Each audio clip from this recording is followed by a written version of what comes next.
안녕하세요. 성형외과 전문의 이세빈 원장입니다. 여러 부작용으로 이물질 재료인 실리콘 보형물을 사용하기를 주저하는 분들이 있어요. 이런 분들에게는 자가 조직만을 이용하는 무보형물 코성형을 권하죠. 콧대를 높이기 위한 재료로는 자가 늑연골과 자가 진피 이식이 있어요. 이식된 조직의 흡수와 모양상의 문제가 이 두 조직의 공통적인 문제죠. 자가 진피를 이용해서 콧대를 높이는 경우 이를 극복할 수 있는 방법이 있답니다. 자가 진피의 흡수율은 보고자에 따라서 15%에서 45%까지 그 범위가 굉장히 넓어요. 진피지방 이식은 채취하는 부위에 진피층이 두껍고 지방의 분포가 치밀할수록 흡수율이 낮아지는 것으로 밝혀졌어요. 이런 대표적인 부위가 엉덩이예요. 흉터가 가급적 보이지 않도록 볼기주름을 따라 채취하거나 엉덩이와 엉덩이 사이 골에서 진피지방 이식을 채취하죠. 이처럼 흡수율 자체가 낮은 부위에서 자가 진피지방을 채취함으로써 수술 후의 흡수율을 낮출 수 있죠. 자가 진피지방 이식의 흡수율은 지방에서 훨씬 높아요. 지방 없이 진피 조직만 이식을 한다면 흡수율을 많이 낮출 수 있어요. 진피의 두께는 그렇게 두껍지 않아요. 지방이 없이 약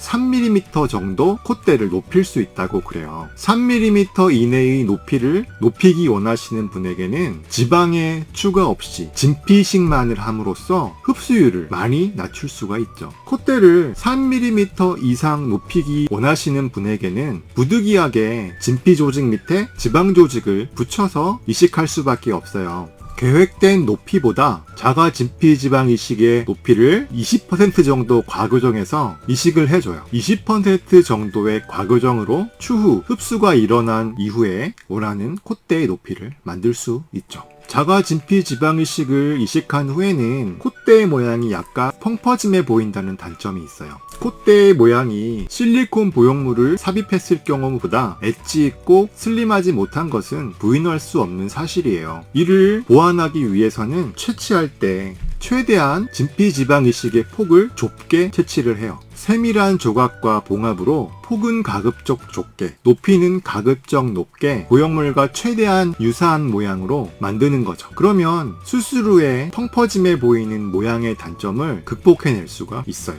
코성형의 이상적인 재료는 자가 조직이에요. 재료의 흡수와 모양상의 문제로 이물질 재료인 실리콘 보형물이 더 많이 사용되는 것이 현실이죠. 하지만 이물질 재료에 거부감이 있으신 분들은 자가 조직만으로 무보형물 코성형을 받는 것이 좋아요. 수술에 경험이 쌓이고 기술적인 보완으로 조직의 흡수나 모양이 펑퍼짐해 보이는 문제들은 해결이 되었기 때문에 이물질 재료의 삽입 없이 안전한 코성형을 원한다면 자가 진피지방 이식을 사용한 무보형물 코성형을 받아보시기를 권해요. 구독과 좋아요는 사랑이래요. 저의 이야기가 도움이 되셨다면 구독과 좋아요 알림까지 꼭 눌러주세요. 이세빈 사형랩 의학박사 이세빈 원장이었습니다. 감사합니다. 안녕.